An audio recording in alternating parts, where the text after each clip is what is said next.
silakan hambanya.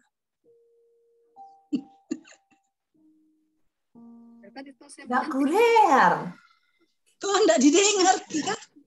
Hambahu. Suaraku cukup besar kah? Besar di suaraku didengar. Cukup. Sangat besar. Bagus nih. Mantap suaranya, mantap. Ya, soalnya saya baru ganti gadget dan tidak pakai headset ya. Oke.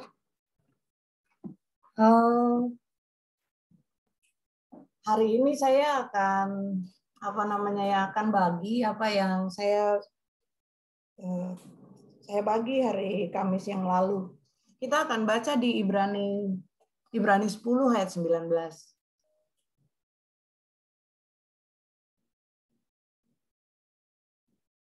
Kedengaran juga suara panggilan di sebelah, Di. Oh, enggak, Ji. Oke. Sip. Makasih, Ji. Siapa yang tadi komen, Ji atau Ben? Oke, makasih, Nak. Oke, Ibrani 10 ayat 19. Boleh saya minta salah satu membaca, sekalipun bisa ditayangkan, tapi itu juga bagian yang harus saya siapin. Menayangkan. Ibrani 10 ayat 19. Sekali saya punya tukang baca Alkitab ini. Saya baca, saya mau baca. Ya. Suaranya menggelegar. Iya. Jadi, saudara-saudara, oleh darah Yesus kita sekarang penuh keberanian dapat masuk ke dalam tempat kudus. Oke. Nanti lanjut satu-satu ya. Saya buka dulu Alkitabku juga. Ibrani 10, Ibrani.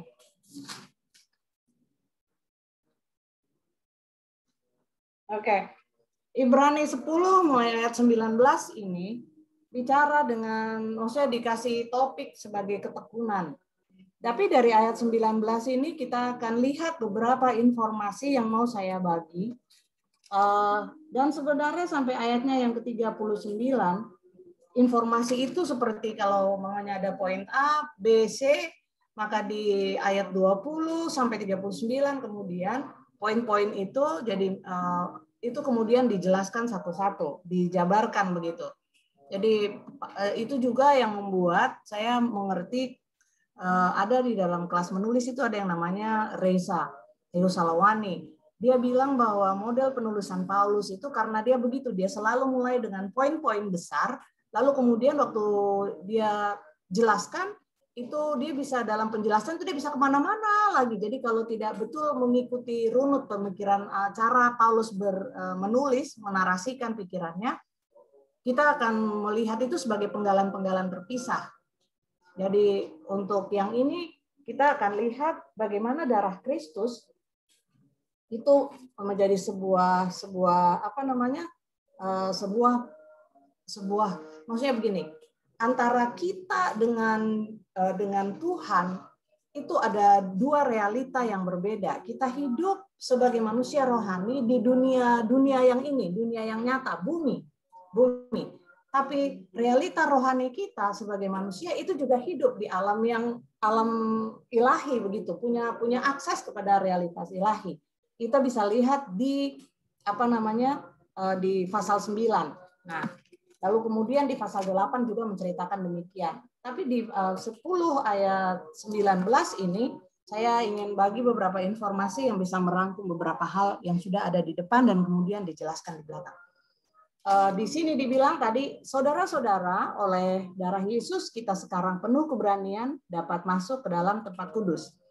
Ada 3 informasi penting yang ingin saya bagi dengan kita semua tentang ayat ini atau dari ayat ini. Yang pertama adalah, mari kita pengertian saudara-saudara di situ, jadi saudara-saudara, itu di dalam terjemahan The Passion Translation itu dibilang begini, now brothers and sisters in God's family, we are in God's family. Jadi saudara-saudara, brothers and sisters in God's family. Nah, jadi ada satu fakta penting yang perlu kita ketahui di dalam kekristenan kita, yaitu bahwa darah Kristus darah Kristus yang dibilang itu, kita oleh darah Yesus, kita sekarang menjadi satu keluarga, keluarga Allah. Artinya penebusan kita, kelahiran kita itu sama nilainya. Tidak ada yang lebih mulia, tidak ada yang lebih mulia dan tidak ada yang lebih anak emas begitu. Sehingga apa saja, sehingga ini akan jadi penting di dalam apa yang akan kita pelajari, apa yang akan saya sampaikan. Jadi itu dulu ya, informasi pertama dari ayat ini adalah begini. Darah Yesus membuat kita menjadi satu keluarga di dalam keluarga Allah. Kita adalah brothers and sisters. Kita adalah saudara sepenebusan. Kita ini punya akses yang sama karena darah Kristus, kita punya hak waris yang sama karena darah Kristus. Jadi itu kalau mamanya saya tarik dalam situasi sekarang, popularitas apapun yang kita kerjakan, sebenarnya itu untuk keperluan di dunia ini. Tapi sebagai keluarga Allah, kita tidak boleh lupa bahwa basisnya kita punya akses yang sama kepada apa yang tersedia di dalam warisan yang kita terima di dalam Tuhan. Tidak peduli Gia, tidak peduli Matthew, tidak peduli dia warrior, atau dia youth, atau dia pendeta, atau Om Dance, siapapun gitu. Kalau mamanya hari ini saya yang paling tua, tidak peduli saya. Hak saya di dalam kekristenan itu sama dengan haknya Matthew, haknya Dea. Kita semua sama. Kalau dia percaya Tuhan loh. Kalau dia punya pengakuan. Jadi kalau umpamanya Matthew punya pengakuan bahwa Matthew percaya Tuhan,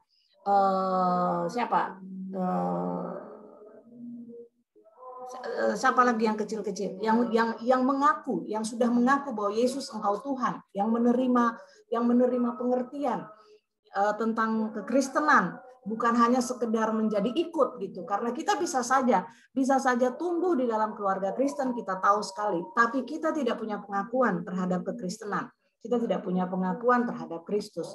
Setiap orang di dalam rumah saya, syukurlah ya, saya tidak tahu seberapa jauh perjalanan mereka, tapi sebenarnya Ben, Jay, Ariel, Joe, waktu mereka mengaku mereka percaya Yesus, mereka dibaptis, maka mereka, anak-anak saya, pada satu sisi itu akan merupakan saudara pewarisan yang punya akses yang sama. Kita tahu bahwa kita ada di dalam kesatuan. Darah Kristus membuat kita menjadi satu keluarga. Ini akan berdampak pada apa yang kita kerjakan nanti. Penting untuk tahu bahwa kita satu keluarga. Lalu informasi yang kedua dari ayat ini adalah bahwa oleh karena darah Kristus, kita disebut di sini masuk ke dalam tempat kudus. Tempat kudus yang dimaksud itu bukan gereja. Tempat kudus yang dimaksud itu bukan ruang-ruang ibadah seperti ini. Tempat kudus yang dimaksud itu adalah realita ilahi. Jadi karena darah Kristus kita bisa mengakses, kita bisa menarik apa yang Tuhan sediakan dengan doa kita. Sederhananya kayak begitu. Karena darah Kristus, kita bisa mengambil apa yang Tuhan sediakan di dalam realita keilahian, realitanya Tuhan, areanya Tuhan di mana kerajaan sorga bertakhta memerintah dan berdaulat itu, kita bisa ke sana, kita bisa punya jalan masuk ke sana karena darah Kristus. Jadi ada realita yang kita hidupi, realita yang hanya bisa kita masuki kalau kita terima darah Kristus, yang ditulis di sini bahwa imam besar perjanjian baru Kristus adalah di pasal 8 dan pasal 9 di dalam kitab Ibrani ini. Nah, hal yang lain jadi itu ya. Pertama, kita dijadikan keluarga Allah oleh darah Kristus. Yang kedua, kita punya akses kepada keilahian, kita punya akses kepada perbekalan kerajaan surga, kita punya akses kepada apa saja yang tadi yang dibilang di Matius itu. Apa yang kamu minta itu akan diberikan kepadamu. Apa saja yang kamu lepaskan di sini. Nah, itu yang dia maksud, lepaskan dan kemudian terima. Dan itu bisa terjadi karena ayat ini dipastikan oleh ayat ini hanya karena darah Kristus. Informasi yang ketiga adalah begini, bahwa kepada Bapa kita bisa masuk ke tempat kudus adalah kita bisa ada di satu ruangan dengan Tuhan untuk berkomunikasi. Kita bisa ada dalam satu ruangan dengan Tuhan. Jadi kalau umpamanya secara sederhana sebenarnya ayat 19 ini bilang seperti ini. Karena darah Kristus, kita bisa masuk dan bertemu dengan Bapa. Jadi umpamanya kalau kita merasa bertemu dengan gubernur itu hebat, atau begini, ketemu dengan presiden itu sesuatu banget, maka kalau umpamanya prosedurnya kita paham ya, untuk pergi bisa bertemu dengan presiden, ada dalam satu ruangan dengan presiden, itu persiapannya beberapa hari untuk orangnya. Jadi misalnya staf presiden akan kirim surat, memberitahu harus pakai baju apa, biasanya pakai batik kalau lebih santai, atau harus pakai jas. Jadi ada protokol-protokol tertentu yang harus dilakukan. Kalau mereka mau bertemu presiden, berarti mereka harus swab, bukan cuma rapid antigen. Mereka harus swab test dan memastikan bahwa mereka adalah orang yang aman untuk bertemu ada dalam satu ruangan dengan presiden. Sudah begitu, bertemu presiden, itu kan nggak bisa kita main calling aja, bilang, gue ketemu lu dong. Nggak bisa. Kita tahu bahwa mungkin dia orang biasa, Jokowi seorang biasa, bagi ibunya dia anak, bagi anak-anaknya dia ayah, bagi istrinya dia suami. Tapi pada konteks dia sebagai presiden, maka orang yang bisa menemuinya itu perlu berlapis-lapis security, berlapis-lapis prosedur untuk bisa bertemu dan ada dalam satu ruangan. Nah, yang mau saya sampaikan adalah begini, kalau sebagai manusia bertemu dengan Presiden Jokowi saja itu merupakan sesuatu banget, bagaimana bayangkan kita dalam posisi kita sebagai manusia yang mungkin kita anggap diri kita tidak berharga, tidak penting atau apa, atau nggak usah presiden jauh-jauh banget lah, sama Jonah dengan menterinya saja. Jonah kerja di Kementerian Keuangan, ketemu Ibu Menteri belum tentu begitu, belum tentu sebuah kesempatan yang tersedia setiap waktu dan bisa main daftar aja lalu enggak.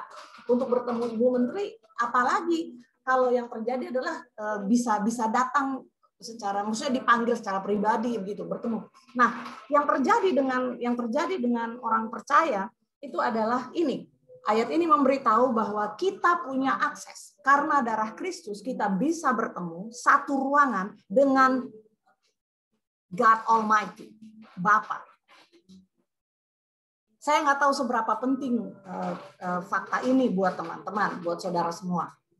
Bahwa karena darah Kristus, kita itu bisa bertemu dengan Allah semesta alam. Raja yang berdaulat, pencipta langit dan bumi.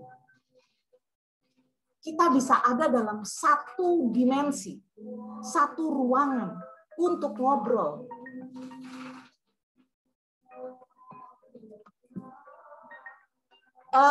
Boleh permisi sebentar sambil teman-teman renungkan 3 informasi tadi.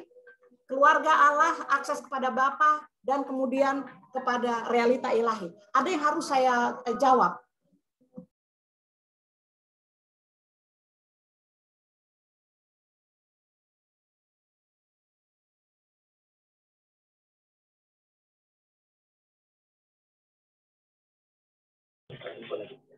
Saya mengingat sharing kita hari Rabu. Luar biasa ya. Iya, betul. Kita bisa satu ruangan dengan Bapa. Karena ada itu. Otoritas. Awesome. Mantap. Merenungkan itu sepanjang. Senang sekali.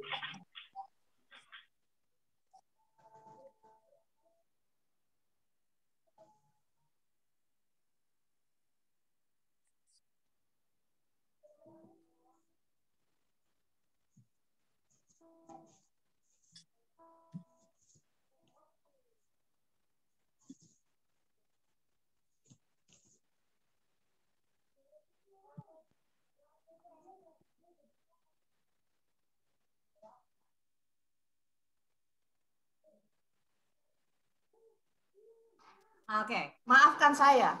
Yang harus saya jawab teleponnya tadi itu adalah tawaran untuk pindah ke Dayak.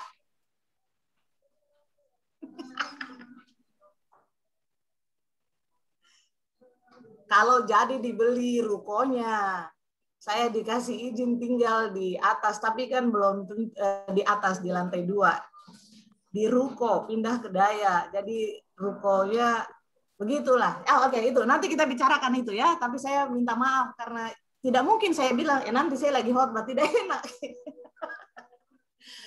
Oke, jadi balik teman-teman semua. Itu 3 informasi. Nah, kenapa informasi ini menjadi penting? Waktu hari Kamis yang lalu saya sampaikan di dalam konteks berdoa. Tapi lebih dari cuma sekedar berdoa, kehidupan kekristenan kita itu kan dimensinya banyak. Dan kita dipanggil masih hidup sampai hari ini itu untuk untuk beraktivitas, untuk menjalankan peran kita. Beberapa waktu yang lalu juga saya itu belajar begini. Bagaimana caranya kita mengetahui hidup kita sedang bergerak ke arah tujuan dan seperti yang Tuhan mau? Adalah dengan melihat apa panggilan kita yang paling utama. Kalau umpamanya, saya ambil contoh Ceni ya. Kalau Ceni dalam posisi sekarang tidak punya pekerjaan seperti kayak saya begitu, tidak punya pekerjaan. Tapi posisi kami sama-sama istri. Panggilan pertama kami yang paling nyata dan jelas-jelas adalah posisi menjadi istri. Itu panggilan utama. Kalau panggilan dalam utama kita itu kita tidak lakukan, maka kita sedang hidup dalam adiksi. Kita melakukan sesuatu yang bukan panggilan utama kita. Jadi sebenarnya kita sedang menyimpang. Kalau para bapak-bapak di sini, misalnya, ya oke, kita mulai dari yang para bapak-bapak dulu. Kalau panggilan utama kita menjadi bapak, itu kita lalaikan, kita sedang melakukan adiksi. Bahkan jika yang kita kerjakan, kita pikir itu ada dalam tanggung jawab sebagai seorang bapak.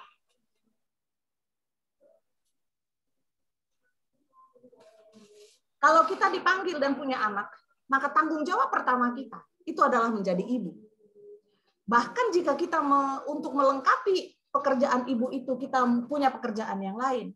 Tapi waktu kita melakukan pekerjaan itu lebih penting daripada menjadi ibu, maka kita sedang hidup dalam adiksi. Kita hidup dalam kecanduan. Maka saya orang pertama yang harus bilang, saya bukan ibu, saya gagal melihat tanggung jawab saya sebagai ibu bertahun-tahun. Karena saya pikir saya punya kewajiban untuk membiayai keluarga ini. Sehingga saya kemudian hidup kecanduan dengan kerja. Karena informasi ini baru datang beberapa waktu yang lalu. Maka saya menganggap informasi yang baru datang ini adalah cara Tuhan menunjukkan bahwa saya harus berhenti hidup dalam adiksi saya. Dan ke waktu ke depan, entah itu kerja, entah itu apa. Jadi yang saya mau sampaikan adalah begini. Kita hidup dalam hidup kita. Tapi kita juga tahu bahwa dalam hidup kita punya peran. Bukan hanya berdoa. Ayat ini bicara tentang doa. Bagaimana kita bisa masuk ke tempat kudus karena darah Kristus. Bagaimana kita bisa ada dalam satu dimensi antara Bapa dengan kita karena darah Kristus. Kita dijadikan satu keluarga karena darah Kristus. Saya mau menariknya lebih jauh dari doa dan mau menjelaskan dan apa hubungannya dengan adiksi tadi adalah bahwa kalau kita hidup sebagai seorang anak, maka kewajiban pertama kita di dalam perspektif Tuhan ini, dalam perspektif Tuhan, bukan perspektif kewajiban yang kita terima dari kebudayaan, kita terima dari omongan, kita terima dari nasihat-nasihat begitu dari filsafat dunia. Maka perspektif Tuhan tentang peran kita itu dimulai dengan kita ini dilahirkan di dalam keluarga. Tuhan punya model bagaimana komunitas bertumbuh lewat keluarga. Jadi cara untuk melihat peran kita, entah kita anak. Kalau kita anak, maka peran kita yang lebih utama itu bukan membiayai keluarga kita, bukan untuk yang lain, tapi menjadi bagian dari keluarga itu. Misalnya mengambil bagian dalam pekerjaan-pekerjaan sederhana. Bahkan jika kemudian kita bekerja seperti Yael, bekerja di luar daerah, tapi hal pertama yang tidak boleh dilepaskan adalah bahwa dia seorang anak. Dia anak dari ibu, dia anak dari seorang ayah, dan kepada orang tuanya itu di dalam konteks imannya, maka Yael harus bisa melihat kepentingan mereka di dalam keputusan-keputusan yang akan dibuatnya. Sampai kemudian yang El berkeluarga. Owen, Jay, Ben, tetap masih dalam fakta bahwa kalian masih hidup di dalam rumah orang tua.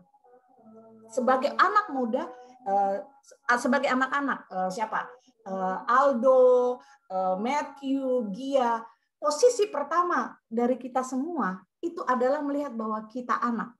Dan sebagai anak, apa yang Tuhan minta? Hormatilah ayah dan ibumu. Sehingga apapun alasan kita, penghormatan kita, itu merupakan sesuatu yang penting, sesuatu yang ultimate, sesuatu yang tidak bisa diganggu-gugat. Sikap hormat. Oke. Jadi kita semua punya peran. Itu maksud saya dulu ya. Apa perannya? Dan itulah yang mau saya jelaskan. Kita yang tadi sudah saya jelaskan. Peran kita ada. Masing-masing kita jangan anggap bahwa kita tidak punya peran. Urusan kita jadi orang percaya hanya berdoa, berpuasa, menyanyi, pelayanan. No way, enggak. Kekristenan tidak sesempit itu. Kekristenan itu memerdekakan. Kekristenan itu membuka diri, membuka kita dalam sebuah dilepaskan ke laut lepas begitu. Sebuah perahu yang berlayar, itu kekristenan. Bukan kurungan-kurungan, bukan ketentuan-ketentuan. Kita dimerdekakan oleh Kristus. Pertama-tama itu adalah memerdekakan kita dari dosa, dan karena dosa itu adalah perubahan pikiran, maka kita dimerdekakan dalam pikiran kita. Kita harus jadi manusia merdeka. Tapi dalam manusia merdeka itu kita harus ingat bahwa kita punya peran-peran yang Tuhan tempelkan dalam pertobatan kita. Jadi ini merupakan kesempatan buat saya mengkoreksi diri saya. Jangan sangka karena saya bagi ini lalu saya sudah hebat. No, saya sedang berjalan. Saya melihat dengan nyata begitu, dan itu memukul saya keras. Saya bertahun-tahun, apapun alasan saya, itu tidak benar. Karena saya sangat gila kerja. Saya menjadikan pekerjaan saya sebagai satu-satunya cara. Dan lihat apa yang dijadikan waktu kita teradiksi, waktu kita kecanduan pada sesuatu yang bukan Tuhan atau yang ditempatkan oleh Tuhan. Kita mengerjakan sesuatu yang tidak Tuhan ada di sana, tapi bukan yang Tuhan tugaskan kita. Kita akan kehilangan seluruh kekayaan yang kita kumpul dari situ. Kita nggak punya apa-apa. Kita bisa rasa berjaya, tapi kemudian semua rasa berjaya itu hilang. Apa saja yang kita kerjakan, jika bukan karena assignment Tuhan, jika bukan karena penempatan Tuhan, maka itu akan lenyap begitu saja. Karena kalau umpamanya dia masih tetap bertahan, tidak ada kata pertobatan. Tapi ketika orang bertobat, dia meninggalkan semuanya. Kalau semuanya yang kita kerjakan di luar assignment Tuhan itu berharga, maka Paulus tidak akan bilang, semua yang dulu kuanggap berharga, itu sekarang tai saja.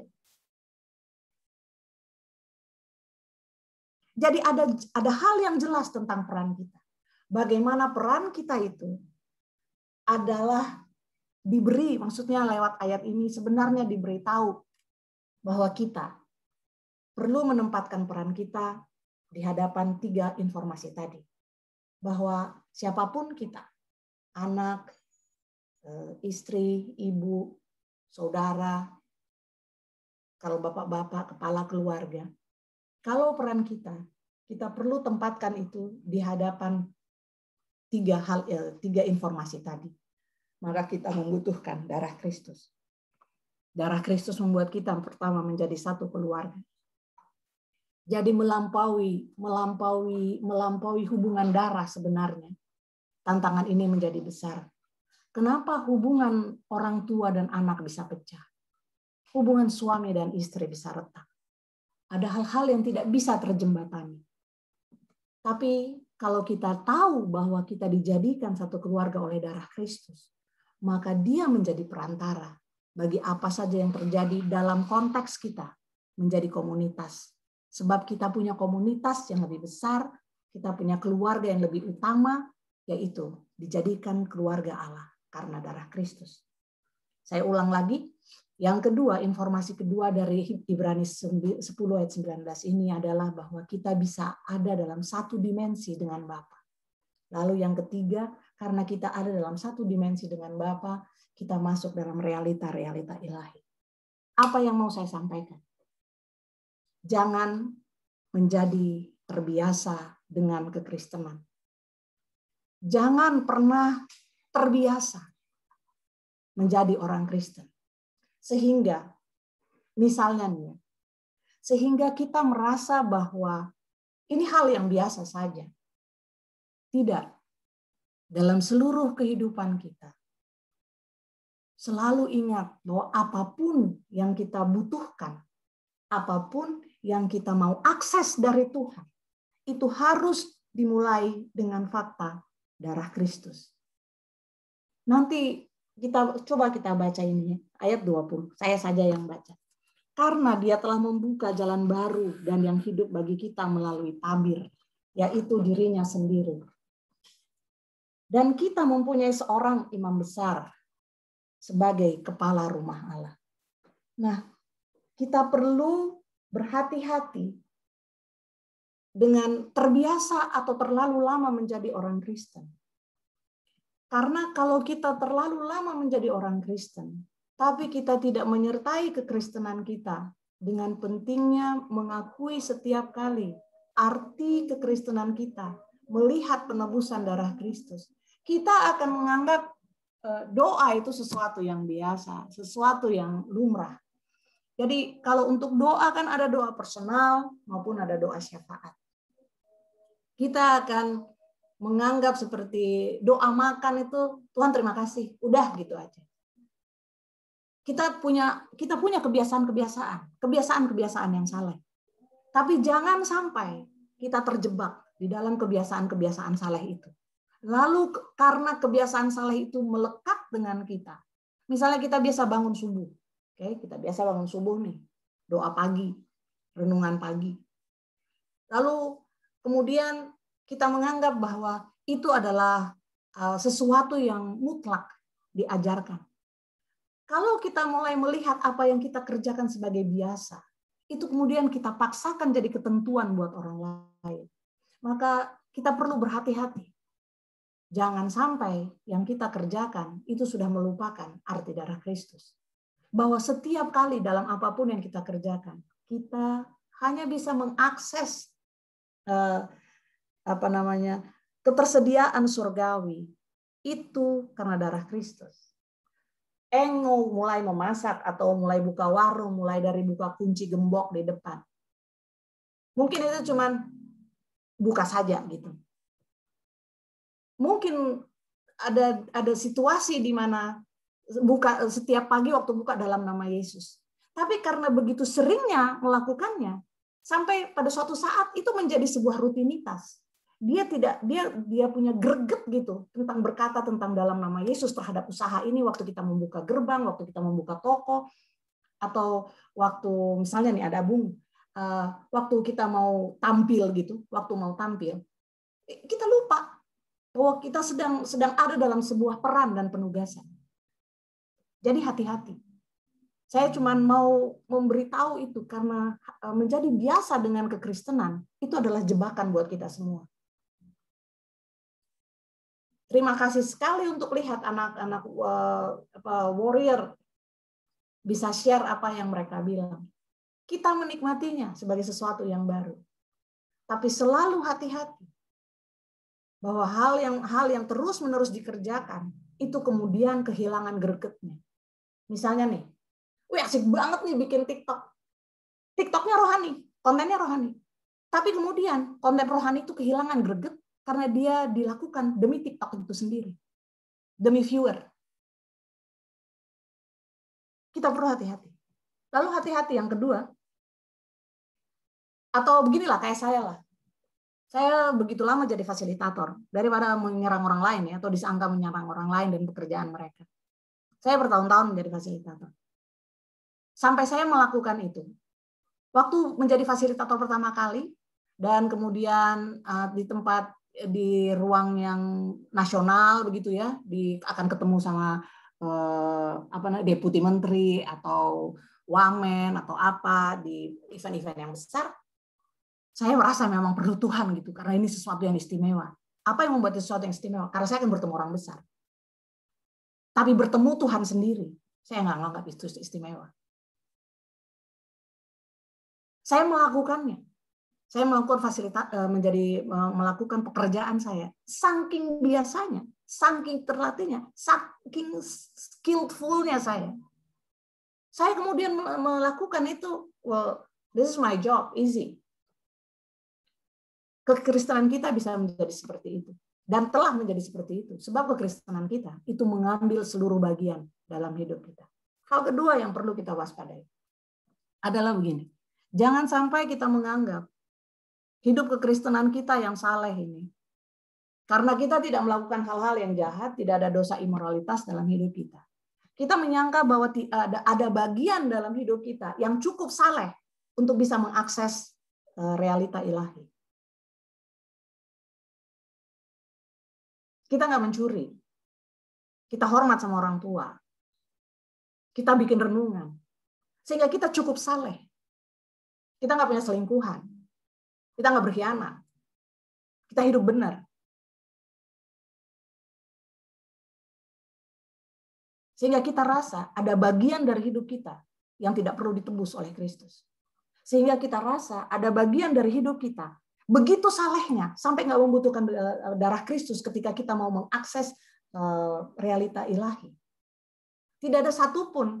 Itu saya jadi ingat perkataan bahwa apa yang terjadi di dunia ini, apa yang terjadi di situasi kita, itu refleksi sebenarnya hubungan kita dengan hubungan kita di dunia spiritual, di akses ilahi. Sebab begitu kita terima darah Kristus, begitu kita mengaku kita orang percaya, kita menerima pengorbanan Kristus sebagai bagian dari hidup kita, dari kehadiran kita yang memberi arti bagi hidup kita, maka kita punya akses. Dia menjadikan diri kita.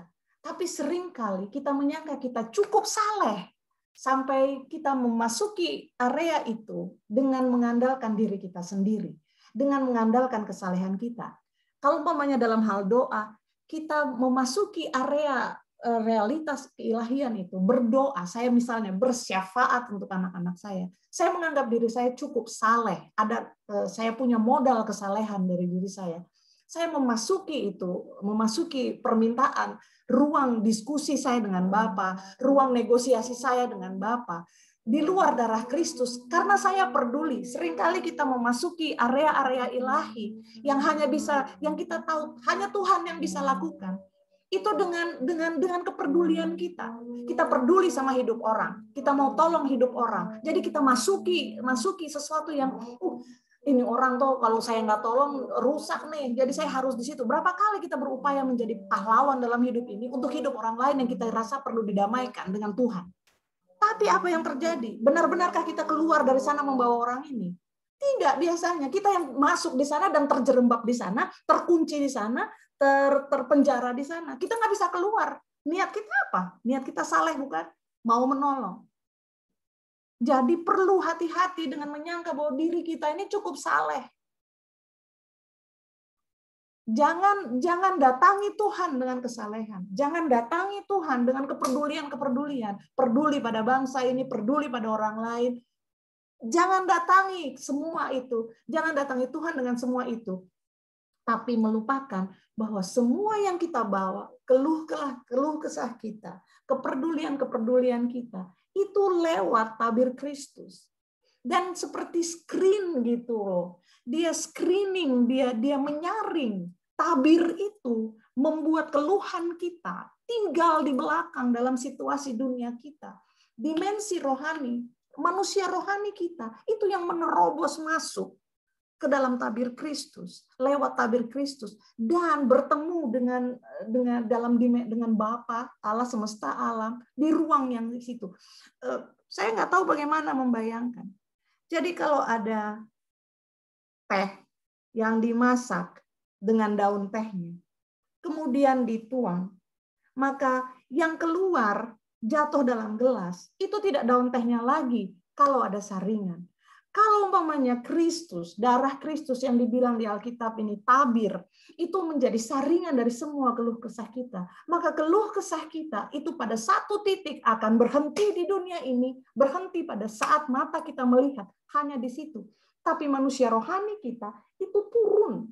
Dan pada dimensi yang meninggalkan segala keluh kesah, kepedulian, pengertian kita, pengetahuan kita, sota kita, itu ditinggalkan di sini. Sebab manusia rohani kita yang berjumpa dengan Tuhan, itu telah melewati screening. Dan inilah yang membuat saya terkagum-kagum, karena setelah hari Kamis itu saya bicara dengan Dance, dan kemudian saya melihat kebenaran ini. Itu sebabnya Yesus bisa bilang, apa yang aku kerjakan, itu aku lihat Bapa kerjakan. Kita punya akses, bayangkan ini. Darah Kristus membuat kita punya akses kepada Bapa. Kita sebenarnya punya keluh kesah yang ditanggung di tabir Kristus. Tapi waktu dimensi manusia rohani kita masuk, yang terjadi adalah kita melihat Bapa. Ruang yang ada di sini, Bapa dan kita, pertemuan kita dengan Bapa, itulah yang mengubah kita. Tidak ada orang yang tidak berubah waktu dia berjumpa Bapa. Sehingga waktu kita kembali ke dunia kita, ke realita kita, yang kita ucapkan adalah pengalaman kita bertemu, melihat Tuhan, mengerjakan apa yang harus dikerjakan. Itu sebabnya orang yang berdoa, sungguh-sungguh berdoa dan melihat tabir Kristus, doanya berubah. Permintaannya berubah. Orang yang pulang dari pertemuan, yang tahu bahwa dia bisa mengakses pertemuan, bisa diskusi, bisa negosiasi dengan Bapa, dia nggak ngotot untuk hal-hal yang salah. Dia akan ngotot mengatakan hal-hal kepada dunia, karena dia tahu perkataan itu turun dari hati Bapa ke dalam hatinya. Kalau kita punya doa, masih terus-terusan sama dari tahun ke tahun tentang satu hal masih sama, maka kita perlu pikir-pikir, apakah kita pernah memasuki ruang doa, ruang pertemuan, ruang lobi, ruang negosiasi, perjumpaan dengan Bapa, dan menerima beban Tuhan. Saya tahu ya, Ariel tidak serohani yang kita harapkan misalnya. Tapi waktu saya tanya tuh sama Ariel, Nyong, apa yang Nyong pikir Nyong bisa dapatkan sepanjang pandemi ini tentang Tuhan? Salah satu yang dia sampaikan ke saya adalah dia bisa lihat kedalaman orang mengenal Kristus dari doa mereka. Jadi saya tahu sekarang doa saya tidak peduli setua apa saya, tapi doa saya itu bisa kalah tajam dibanding doa Matthew. Kalau kami ini sama-sama sadar tentang satu hal dan memasuki ruang pertemuan tadi dengan Bapa. Dan kemudian saya, karena kebiasaan saya pikir saya sudah memasuki ruang doa, ruang percakapan, diperbaharui dengan penglihatan saya kepada apa yang Bapak kerjakan, itu yang saya kerjakan juga di bumi dalam situasi saya. Saya berdiri tanpa mengakui tabir itu, saya tetap berdiri dengan seluruh keluh kesah saya di sini, di depan kemanusiaan saya saja. Lalu saya menyangka semua pengalaman saya yang dulu yang pernah masuk ke dalam sana itu masih tetap berlaku. Enggak. Tidak, saudara-saudara. Tidak, teman-teman. Setiap hari kita punya kesempatan untuk datang, bertemu, melihat apa yang Bapak kerjakan, terima bebannya Tuhan. Dan kemudian setiap hari kita punya kesempatan keluar tabir itu dan berdiri sebagai diri kita dalam peran kita, entah sebagai ibu, entah sebagai istri, entah sebagai kepala keluarga, entah sebagai anak, entah sebagai saudara. Dan berkata kepada dunia dari pengalaman kita. Itu membuat saya sedih kalau orang tidak bisa menghargai bahwa ada akses untuk bertemu hati Tuhan. Tapi kita memilih tenggelam dalam situasi kita. Dan hanya bisa bersyukur Tuhan baik waktu kita melihat kebaikan-kebaikan. Padahal dalam seluruh kepedihan kita pun, kalau kita pergi, kepedihan itu akan tertinggal di luar sini, kita akan menerobos masuk. Dan waktu kita bertemu dengan Tuhan di balik tabir, di balik Kristus Yesus, kita bertemu dengan Bapa yang berdaulat. Waktu kita kembali pada dunia nyata kita akan melihat bahwa penderitaan itu bisa ditanggung. Ada beberapa hal yang menyedihkan saya. Saya bukan tidak setuju dengan apa yang Max bilang tentang keteladanan dalam kasih. Tapi kita perlu mengerti satu hal. Kasih yang kita inginkan itu tidak sama dengan kasih dan prinsip kasih yang diterapkan oleh Tuhan. Jangan pernah salah paham. bahwa kasih itu mengelus-elus. No way. Di dalam prinsip Tuhan. Bahkan kalau dia menghajar kita di dalam kasih Tuhan. Sebagai manusia, kita harus hidup dalam rasa hormat. Itu hal yang penting. Kalau kita hormat, maka kasih akan lahir dari rasa hormat itu. Rasa hormat itu akan menunjukkan perilaku-perilaku. Orang lain bilang kasih. Tapi kita mulai dengan rasa hormat. Kita bisa ngomong kita mengasihi Tuhan, tapi kalau kita nggak hormat sama Tuhan, omong kosong kasih kita itu. Itu makanya Paulus bilang, aku bisa bikin apa saja, tapi kalau aku tidak punya kasih, dia nggak bicara tentang kasih yang kita pikir itu loh, kasih yang peluk-peluk, kasih yang dapat yang baik saja, enggak, bukan itu. Kalau kita tidak punya pengertian yang utuh, kalau kita tidak masuk dan bertemu hati dengan Tuhan, kita akan selalu menyalah-nyalahkan Tuhan, mencurigai Tuhan waktu ada hal-hal buruk terjadi dalam kita. Tapi kalau kita mengakses kehidupan kita lewat darah Kristus itu, kita mengerti prinsip ini, bahwa apa saja yang terjadi, tabir itu ada bagi kita. Tabir itu menghentikan segalanya yang manusiawi dari diri kita. Kita masuk sebagai orang yang mengakses hubungan dengan Tuhan. Dan di sana kita akan dirubahkan. Saya jamin itu. Tidak ada orang yang tidak berubah waktu bertemu dengan Tuhan. Tidak ada. Tidak ada. Saya alami. Sebagai ibu, saya datangi Tuhan dengan harapan-harapan supaya anak-anakku diluputkan. Anak-anakku hidup takut akan Tuhan. Tapi sampai pada satu titik saya paham bahwa saya dengan seluruh keluh kesahku dan harapan-harapanku, pengertian-pengertianku tentang masa depan mereka semua, mereka berempat, saya hanya bisa berhenti pada titik menjadi ibu. Saya lakukan tidak peran saya sebagai ibu. Dan saya harus bilang, saya tidak bikin. Bagaimana pengertian saya dalam peran yang tidak saya kerjakan? Itu mau memerintah Tuhan melakukan apa yang Tuhan rencanakan. Waktu saya tinggalkan saja seluruh keluh kesah, kekhawatiran saya, dan memasuki saja hubungan Tuhan dan bilang, this is all. I have nothing. Tell me what to do.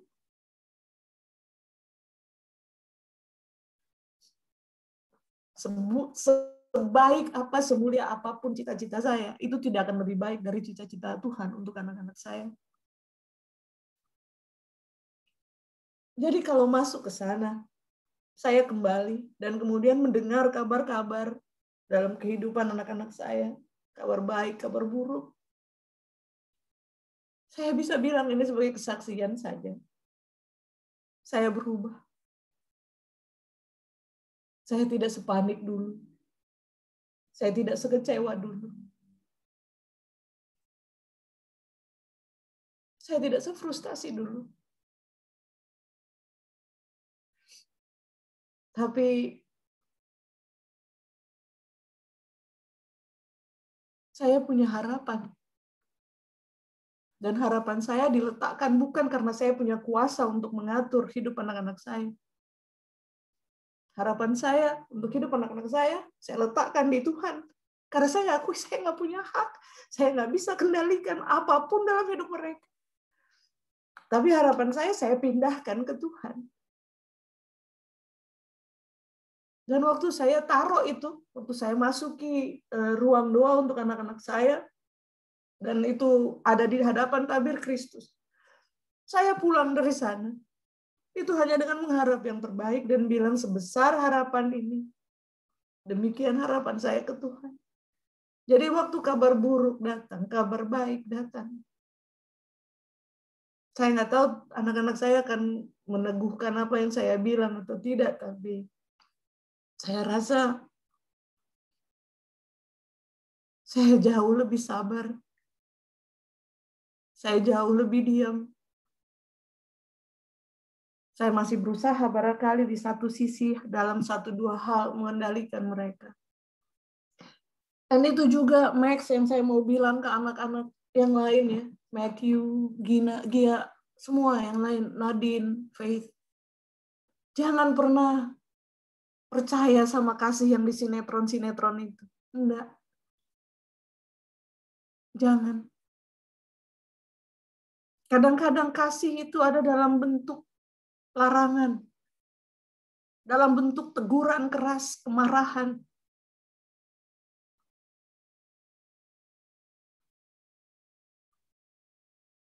Tidak selalu persetujuan. Terimalah itu fakta. Terimalah fakta bahwa engkau dikasihi. Bukan karena semua yang kau kerjakan disetujui. Tidak. Semua yang kau kerjakan di-approve. Tidak ada komentar. Mau bicara soal nasihat. Seberapa banyak nasihat yang sekali disampaikan dan langsung dilakukan?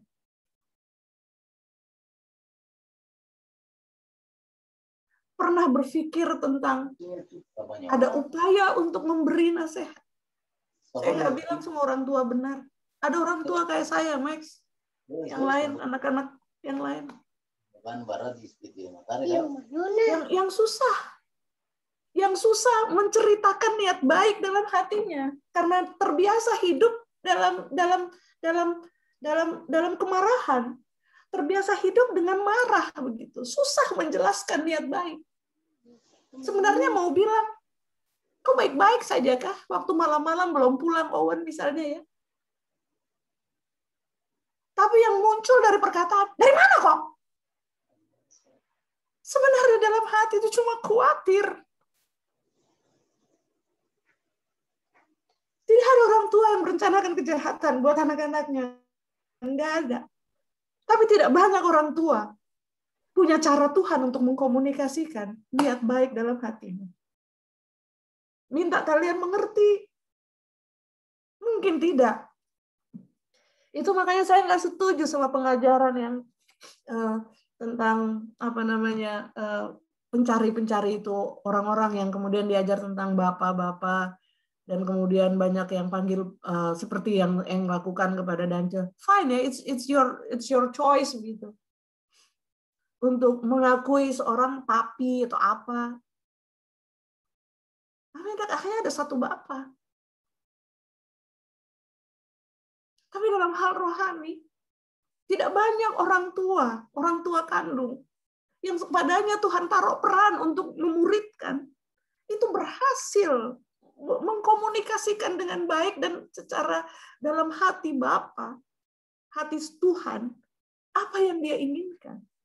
Keinginan-keinginan baik manusia itu seringkali ditutup oleh pengertian bahwa kalau saya nggak begini nanti saya dianggap lemah. Jadi kalau diminta pulang lebih cepat, itu bukan karena mau menguasai hidupmu. Bukan. Tapi supaya saya, ibu, bisa tidur tenang. Tahu bahwa anaknya ada dalam rumah. Saya paling takut ditelepon tengah malam. Saya takut ada apa-apa. Jadi tolong pahami, anak-anak.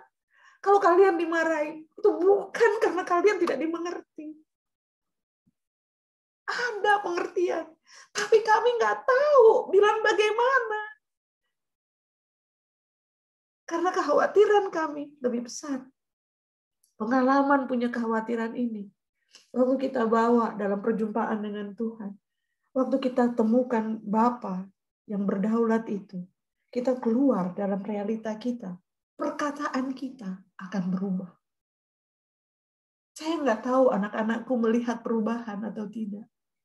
Saya masih marah, saya tegur dengan keras. Saya marah sekali dengan kemalasan.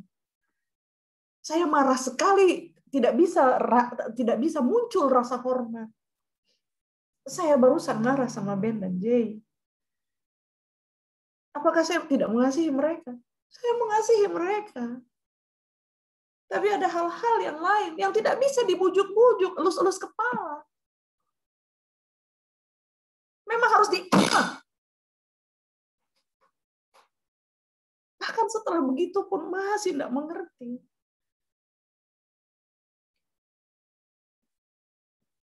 Ini penting. Karena Tuhan itu memberi kita kesempatan untuk berubah. Bukan cuma saya orang tua ini, tapi juga kalian.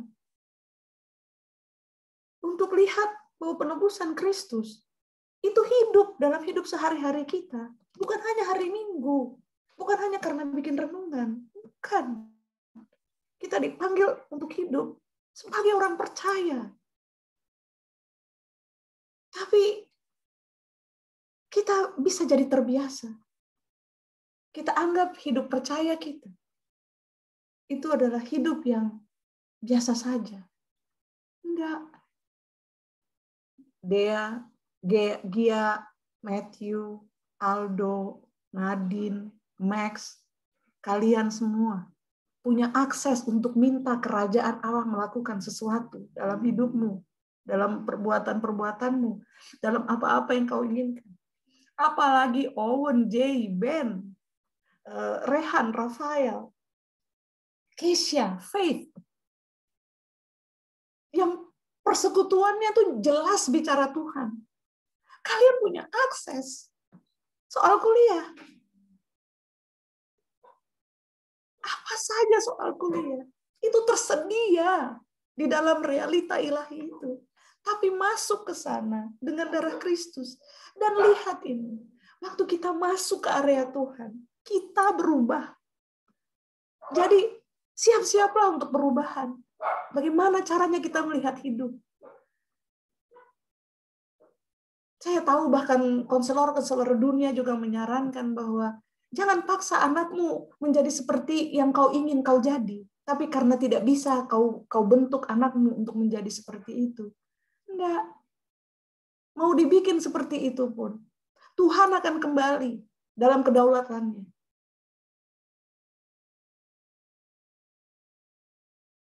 Kita setuju atau tidak setuju?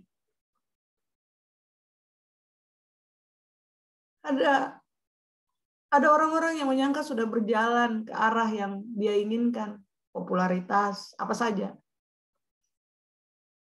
Tapi jangan sampai berakhir dengan menyangka bahwa kita berhasil. Enggak. Keberhasilan kita enggak ditentukan dari pencapaian kita di muka bumi ini. Tidak sama sekali.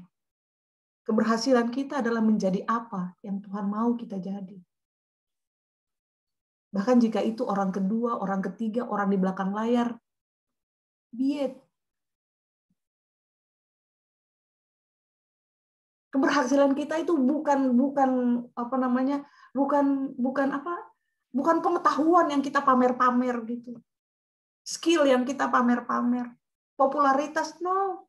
Enggak. Tapi apa peran kita? Kalau memang dipanggil jadi suami, jadi suami. Sesuai yang Tuhan mau.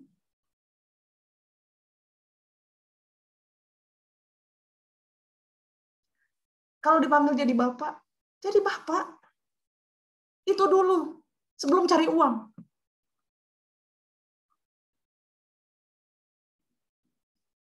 Letakkan itu, peran sebagai ayah, di hadapan Kristus. Baru masuk. Percayalah akan kembali keluar. Dan akan diberi kekuatan dari Tuhan. Karena itu yang dibilang sama Yohanes kan. Yang aku lakukan, aku lihat Bapa kerjakan. Jadi waktu kita masuk ke Tuhan, ke Allah, ke Bapa yang berdaulat.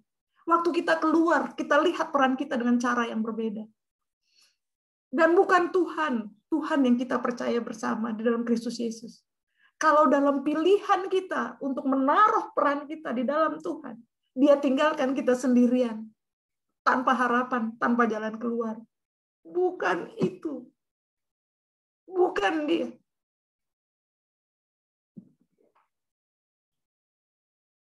Jadi, yang ketiga, kewaspadaan ketiga. Sorry kalau panjang. Jangan ngotot ya.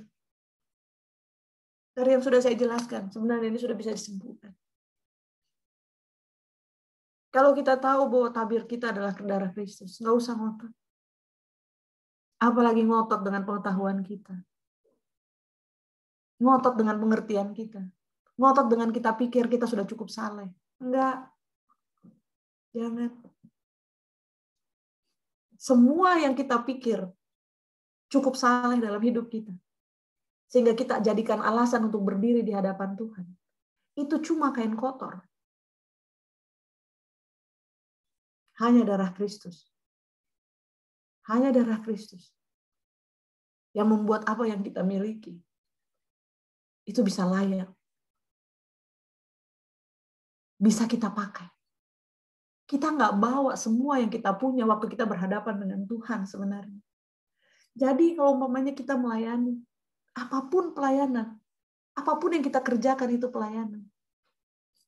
Waktu kita seperti taruh ini di depan pintu. Kita masuk. Waktu kita bertemu dengan Tuhan, kita akan ambil apa yang sudah kita taruh depan pintu. Dengan cara pandang yang baru, dengan semangat yang baru. Kalau yang kita tinggalkan di depan pintu itu air setengah gelas.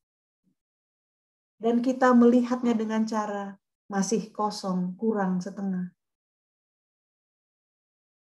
Maka kalau kita masuk ke dalam bertemu Tuhan, menegosiasikan apa yang kita pikir dan Tuhan taruh dalam hati kita, dalam beban kita, dalam pikiran kita, pengetahuan kita. Oh by the way, berhentilah mendengar segala macam YouTube itu kalau kita menganggap itu lebih penting dari pertemuan pribadi dengan Tuhan. Waktu Tuhan menaruh beban, Tuhan menaruh pewahyuan, kita akan kembali ke depan pintu mengambil gelas setengah itu dan bukan berpikir masih kurang, tapi sudah penuh setengah. Saya hanya perlu menambah lagi. Cara pandang kita akan berubah. Jadi, dari 3 pengetahuan tadi, bahwa kita dijadikan keluarga oleh darah Kristus, kita bisa mengakses Bapa, melihat apa yang dikerjakan Bapa, menerima hati Bapa untuk kemudian berkata kepada dunia. Kemudian karena kita bisa mengakses hati Bapa, kita punya realita keilahian, kita bisa mengakses apa saja yang tersedia dalam kerajaan surga.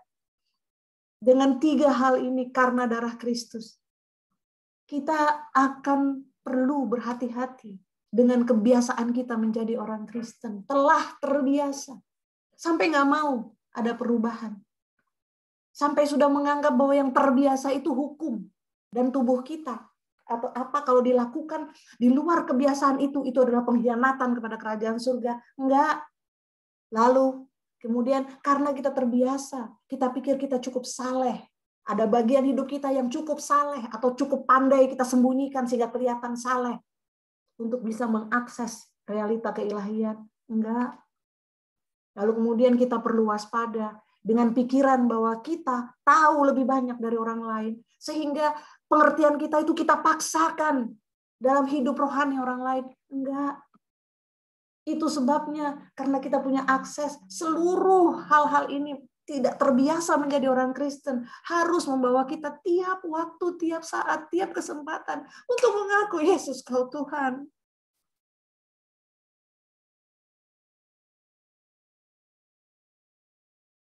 Kalau kita sampai kehilangan kemampuan mengaku bahwa Dia Tuhan dalam semua situasi.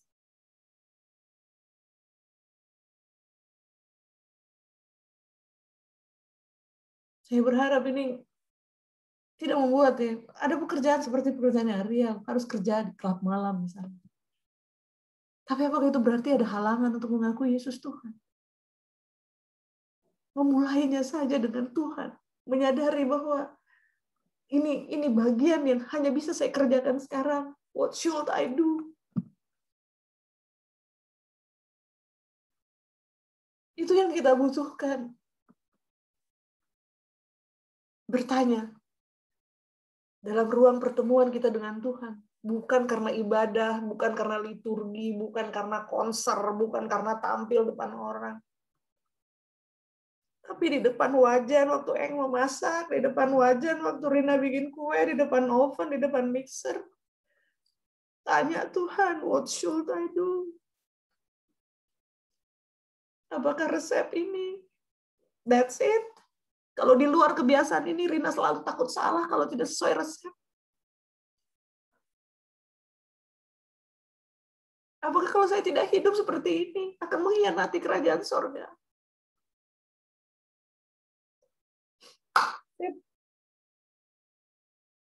Inginkanlah pertukaran. Rindukanlah pertukaran. Pertukaran pengetahuan, pertukaran hati dengan Tuhan. Supaya apapun yang kita masuki dalam hidup kita, kita memasukinya sebagai orang yang datang dari hadirat Tuhan, yang sudah mengakses ruang pertemuan.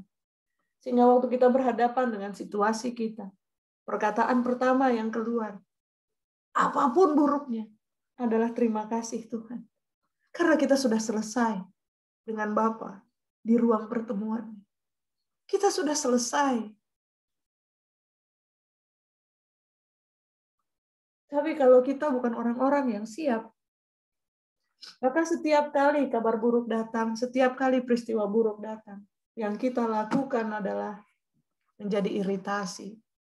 Dan pertama-tama yang kita tahu adalah iritasi kita itu pada Tuhan.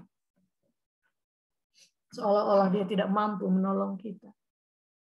Padahal itu pengertian kita sendiri. Tuhan selalu mampu menolong kita.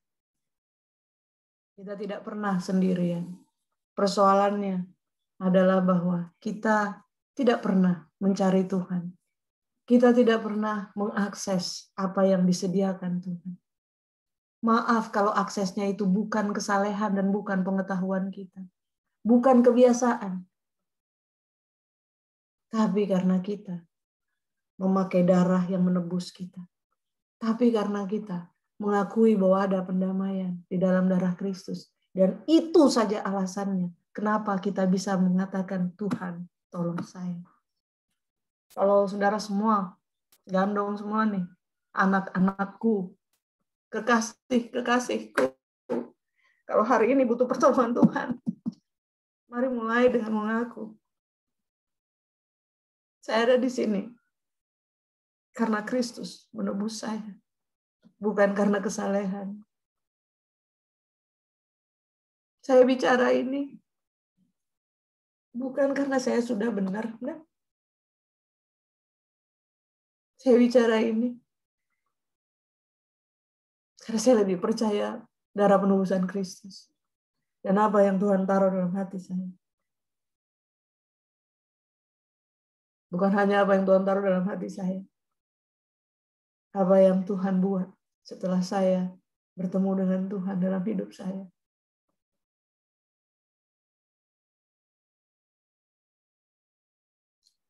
Semoga diberkati. Semoga kali ini saya nggak marah-marah. Saya susah marah-marah. Tapi ini yang belakangan ini terjadi selalu saja seperti ini. Ada keharuan gitu yang menggugat dalam hati saya. Bukan untuk menggugat anak-anakku, bukan menggugat teman-teman semua, bukan. Tapi dia menggugat saya. Sungguh saya belajar menaruh harapan saya pada Tuhan. Dan saya berterima kasih bahwa akses saya pada dunia itu, pada realita ilahi itu, terbuka bukan karena saya saleh. Pintu itu terbuka karena saya tahu. Dan karena saya tahu, iblis tahu bahwa saya tahu dia nggak berani banyak ditinggal. Itu juga yang kita perlu tahu. Bahwa iblis gemetar waktu kita tahu apa yang menjadi hak kita. Kita hanya bisa membungkamkan apa yang dibuat iblis. Kerajaan kegelapan punya strategi. Kalau kita tahu apa yang harusnya kita tahu dari hadirat Tuhan. Kita akan terus disesatkan, kita akan terus dibelokkan, kita akan terus dilumpuhkan, kita akan terus dirapuhkan, kita akan dibuat patah-patah tulang. Karena kita tidak tahu apa yang kita punya di dalam Kristus. Semoga ini nggak membuat orang-orang tidak punya harapan. Ya. tapi memberi kita semua harapan besar. Kita harus tahu apa yang Tuhan punya buat kita. Supaya waktu kita berhadapan dengan dunia ini, termasuk dengan kerajaan kegelapan, kita nggak bergeser, kita nggak bergeming. Kita kukuh, kita teguh. Karena kita tahu, kita sudah ditebus. Dan penebusan itu kekal. Kita harus mengerjakan penebusan kita. Yang terburuk adalah kita tidak tahu dan kemudian kita menyimpang. Ketahuilah bahwa semua, dari tua sampai yang paling muda yang dengar, kita punya akses pada kerajaan Allah. Kita punya akses untuk bicara dengan Bapa. Pakailah itu. Amin.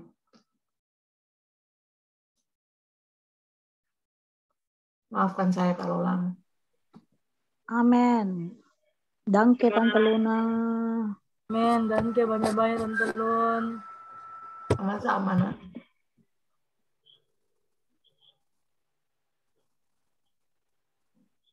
Makasih Rehan Rafael. Gak apa-apa, lama itu gak apa-apa. Masa nonton film bisa lama.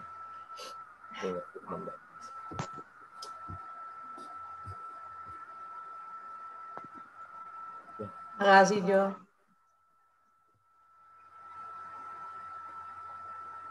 Mantap.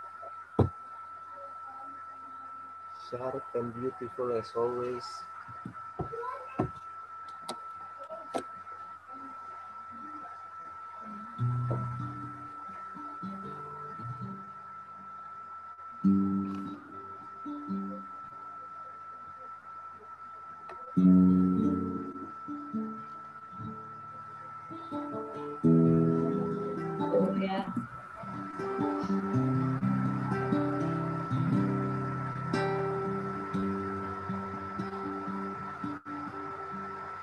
Saya jadi ingat Tante Luna sharing-sharing ini. Saya ingat, tidak tahu beberapa waktu ini saya ternampol sekali ini ayat sama saya. Amsal 23 ayat 23. 23 itu bisa bagus ya. Nomor punggungnya Michael Jordan.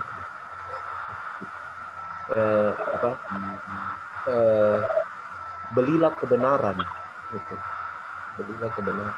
Saya pikir kasih karunia itu gratis. Hidup di dalam kasih karunia itu, ya itu tadi yang Tante Luna. Saya pikir yang Tante Luna bagi tadi itu adalah bagian dari membeli kebenaran. Yang luar biasa. Thank you Tante Luna.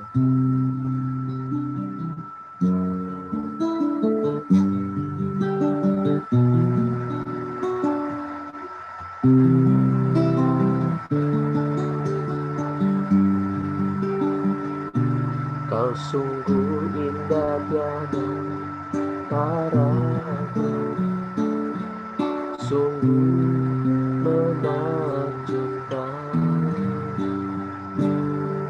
sungguh ajak untuk dimengerti, lebih dari semua yang ada. Nikmatmu tiada terselami, kasih-Mu dalam tak terduga. Kau sungguh indah tiada taranya, mulia dan berkuasa. Kagum hormat akan Engkau, kagum hormat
All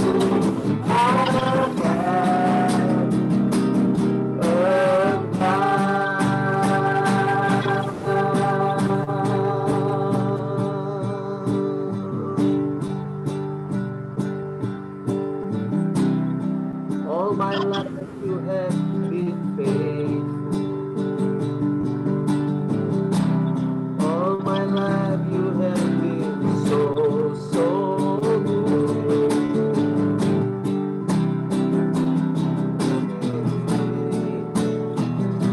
I will sing of the goodness of God. I will sing of the goodness of God. I will sing of the goodness of God.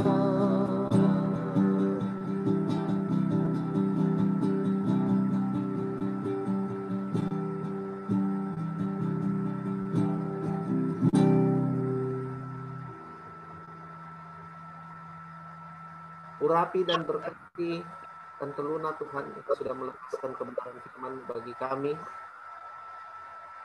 Urapi dan berkati Tuhan setiap tanah hati yang hari ini diizinkan Tuhan untuk menerima pewahyuan firman-Mu.